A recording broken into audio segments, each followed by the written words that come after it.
Hi.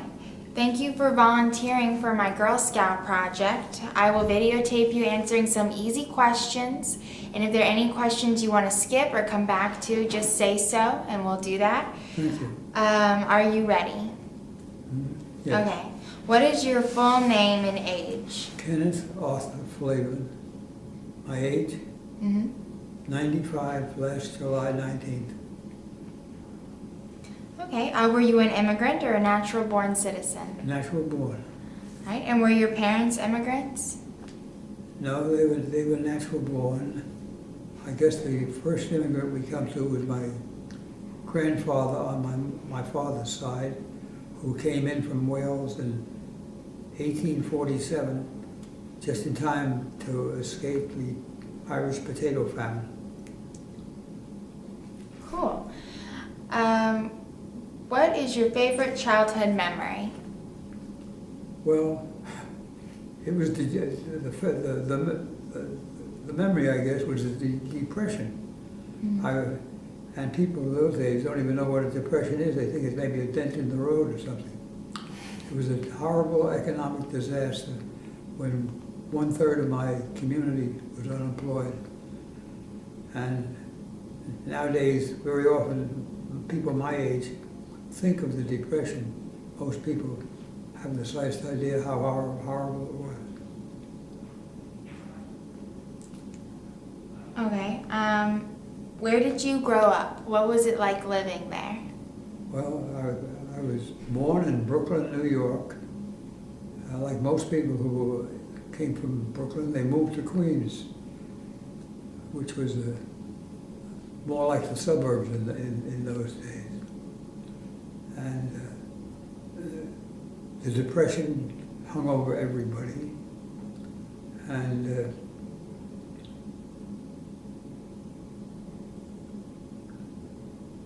where I lived, as I say, unemployment was the most important thing. Probably the average income was $40 a week if you were lucky. And people could get married on $35 or $40 a week. And in those days, you didn't need very much to be happily married. We didn't have TV. In most cases, we didn't even have radio. Many of us didn't have cars. I read someplace there were like 200, there were 14 things that you really needed in those days. They were basics: water, heat, things like that. Now, the average, if you gave water and heat to the average couple getting married, they wouldn't know what to do with it. They need thousands of items, you know. Something with iPad, or things I know nothing about. But now we need a lot to be happy. In those days, we just needed each other. I was fortunate. When I was about 13, 14 years old, I met my wife. I didn't know she was going to be my wife, but that's the way it turned out. So we had 15 great years, and then she died on me. And then after thinking I'd be a bachelor the rest of my life, I met another lovely lady who had all the charm and virtue of my first wife. So we got married, and I had 20 wonderful years with her. So who could ask for anything more? I've been very, very fortunate. Had 3 children. I now have two girls, and they are. Everybody should have daughters. They're missing a lot if they don't have them. Yeah. Okay. Was segregation prevalent where you were growing up? It was very, very common. We didn't even realize it was different. My area, my school was not segregated, so we didn't have the same outlook on segregation or on race relations that they had elsewhere in the nation. But it was unusual for someone to have a friend who was of a different race. And you look around now, you see people of every race and religion and ethnic group. Where I lived, you were basically Irish, or you were Italian, or German, or Polish, something like that. And those communities all lived together. where the Poles lived, they were solid Poles, solid German, yeah. Okay. Have you ever met anyone famous or interesting? Oh, I think so. It depends on what you call famous or interesting.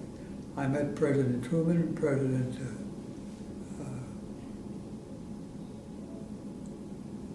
Eisenhower, Nixon. Yeah, I met, among others, Debbie Reynolds, Donald O'Connor, Keenan Wynn, a host of Hollywood stars.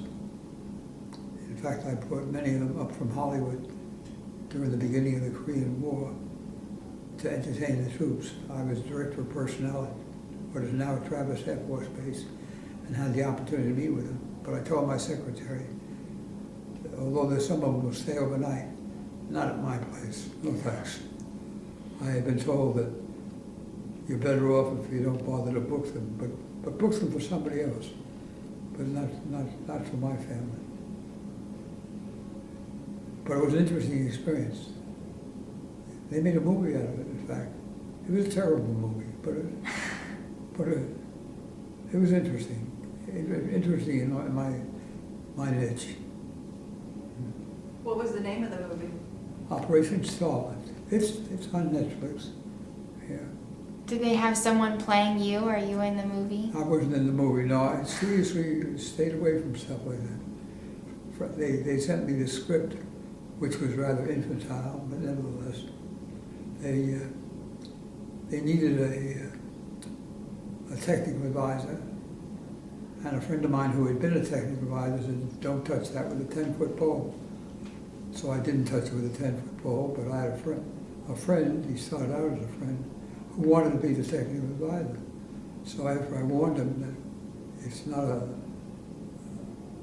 labor of love, he insisted on having the job and he got it. And later on he told me that one of the worst things that ever happened to him was going to Hollywood. Everybody thinks Hollywood's sort of razzle dazzle. Wow. Not all the time. Yeah. So where did I wander to? That's okay. I just asked if you met anyone fun or interesting, and you listed a lot of great people. So. Yeah. Yeah. That's very cool. They were interesting. How did you meet all the presidents? In receiving lines. Yeah. Because of your job? Yeah. And very often I'd have to work with the FBI or Secret Service about making arrangements, but nothing unusual. Yeah. Okay, so you were talking about the war earlier. So, which wars were you involved in, and was anyone you loved involved in any wars? I was involved in the World War II. In January of 1941, I decided that since I had passed the civil service test in New York, that I would get my year's service in the Army out of the way.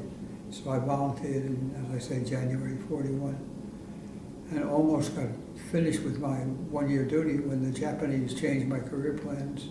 They declared war on us. And so then I was a medical technician at that time, and then I was offered an opportunity to be a regular officer in the Air Force, or the Air Corps, which sounded even better than the plans I had with civil service in New York. So I switched over to the Army Air Corps and became a navigator, and navigated new planes in the ferrying command overseas to take place of the ones that were worn out, shot down, or whatever. So that was interesting for a while, except I was advised to get into something in addition, which I did, which was personnel. And I became a personnel officer and later a director of personnel. And I found that interesting because I was always interested in people. And that was an interesting part of my life.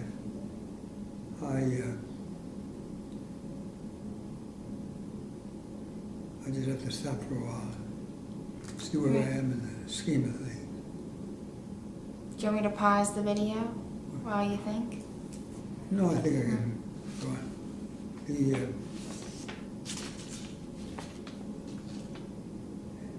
After the Ferry Command enterprise, I was involved in psychological warfare and became commander of a unit in Libya and performed the kind of duties that were performed by the colonel who was just shot and killed in Libya.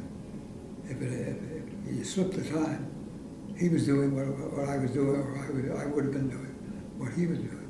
So that gets you pretty close to it. Except when I was in Libya, there were all kinds of small battles between one group and another group, but it wasn't. You could at least walk down the street. Now it's questionable whether you can do that. So I guess one of the questions I have are, what are we doing over there, and are we doing it well?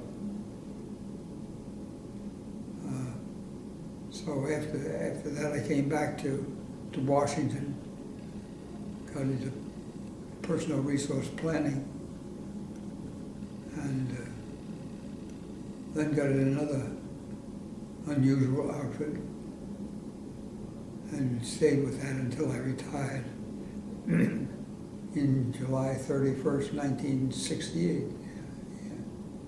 Yeah, that's a long time ago, wasn't it? And enjoyed, as I say, the next 20 years with my second wife, and enjoyed my family. I was just very, very lucky in many, many, many ways. Yeah. Many of my friends and roommates were killed or disappeared. I'm still kicking around at 95, or going on 96, planning my 100th. Mm-hmm. Got to be optimistic about it anyway. Okay. What is the greatest injustice you have ever witnessed? Oh, I guess man's inhumanity to man. Goes on all the time. And I guess if you're in the personnel business and you see what does happen to some people, tragedy in their life, that you wish you could solve. And you can help with some, but I find out that most people, no matter how well you advise them, I say 99%, they won't take your advice. And if they don't ask for it or beg for it, then it's probably 100% they won't ask for your advice. They'll go ahead and do what they think will work. Okay. Tell your favorite story about your spouse. The first one or the second one. Well, the first one, yeah.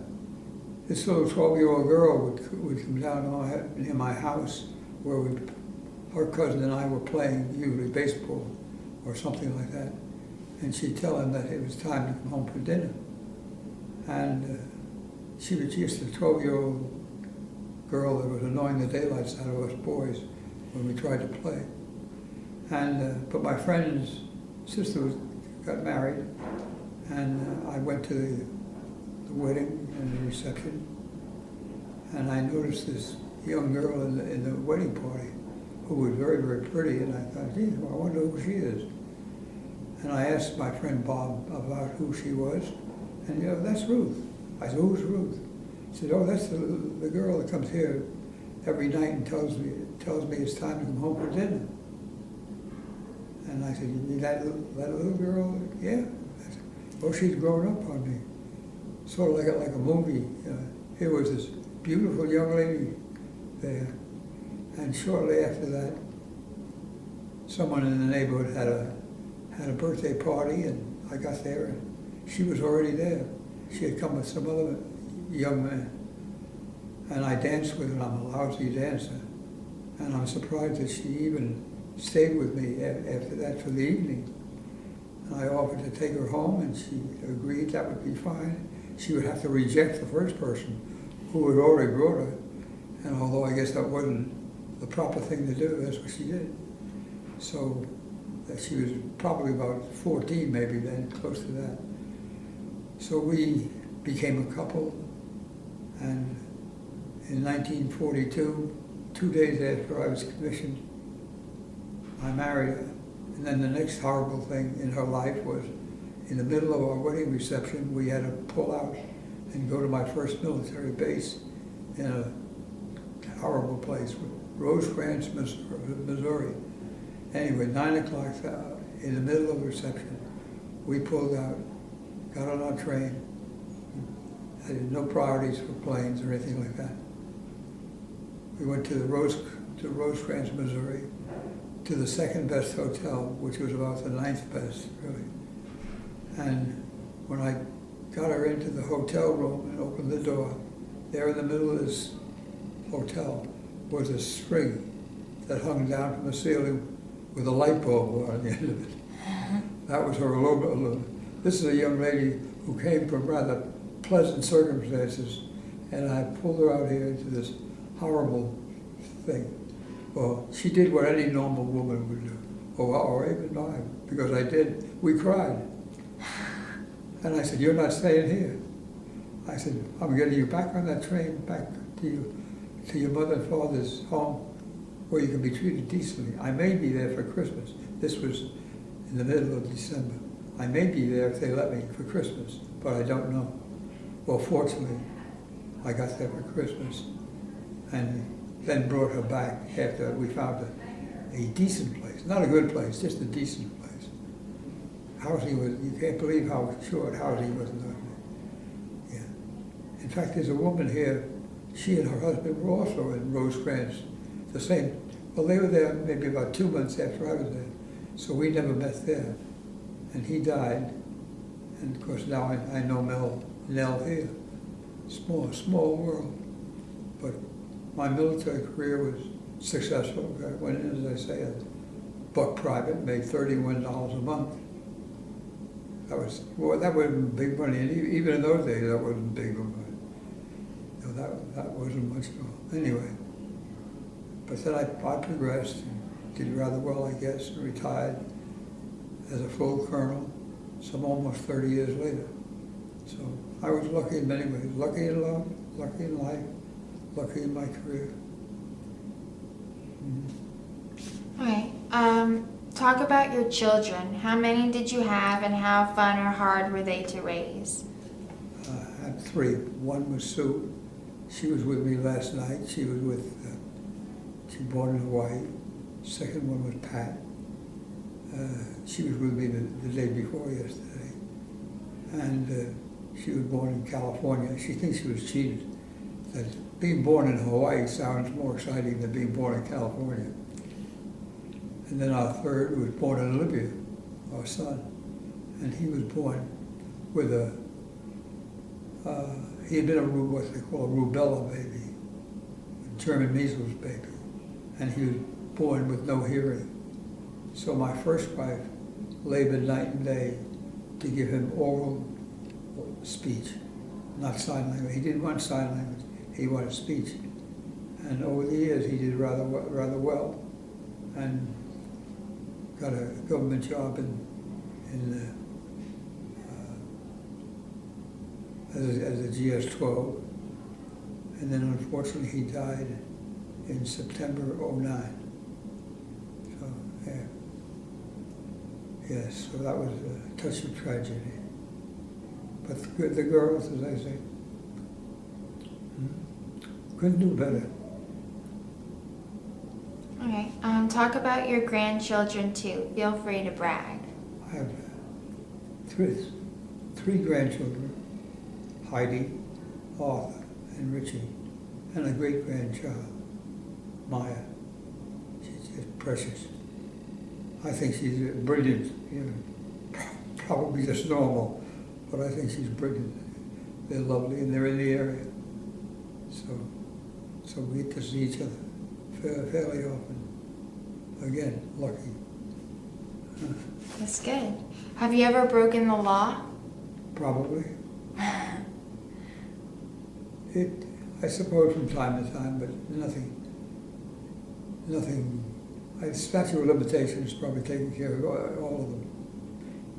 Yeah. But nothing that I thought was inappropriate, nothing I was ashamed of. Sometimes I had to do it because I had to accomplish a mission. But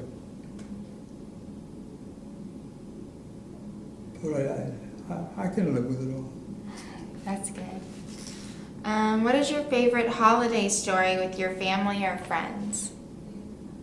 Favorite one probably was my first daughter in 1969 had an engagement party over in Germany where my son-in-law to be was stationed. So we went over to Garmisch, Germany, and had a great time. My first wife and the 3 children. Yeah. Unforgettable. And it snowed just at the right time. This was Christmas, and it snowed just at the right time.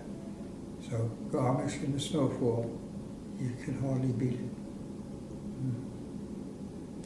Okay. What other interesting stories do you have? Please share as many as you can think of. Oh, I don't know. I guess to me, meeting my first wife is one of the best stories. Yeah. Meeting my second wife was a treat too. I was 14 years older than she, and nobody expected her to fall for an old goat like me. But she overlooked all that. And of course, since I was 14 years old, I was supposed to go first. But God had other plans, and so I'm still here, still cooking around. How did you meet her? Your second wife. Oh, okay. My daughters suggested that I take bridge lessons because we were going to do that with my first wife before, I planned on doing it. And after she died, of course, I put that on the back burner. Except the county was running a bridge, beginner's bridge program. I went there and met a fellow who had been in the service with me accidentally, and he and his wife introduced me to a young lady with a lovely southern accent. And after the training program was over, one of the ladies suggested that the 16 of us meet at each other's house maybe once a week. And I thought that would be a good idea, keep me busy. I was just trying to stay busy.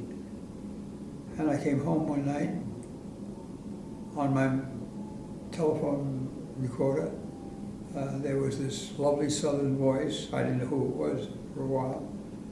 But when she said "ba," I knew what "ba" was.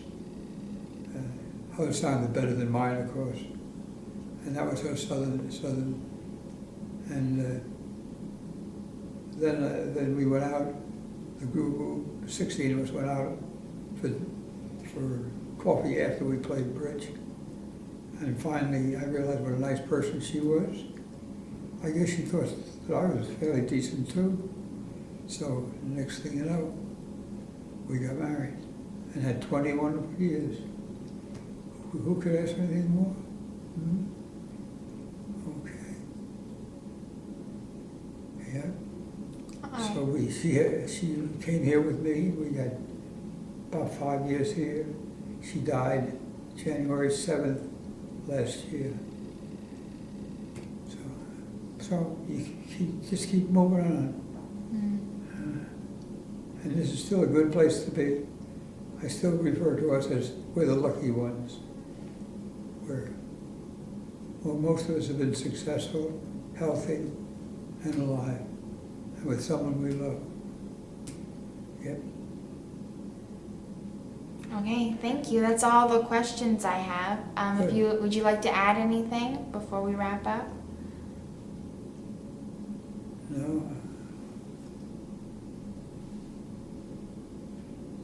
No, I think that probably covers me fairly well. Okay. All right. All right, thank you so much. Good.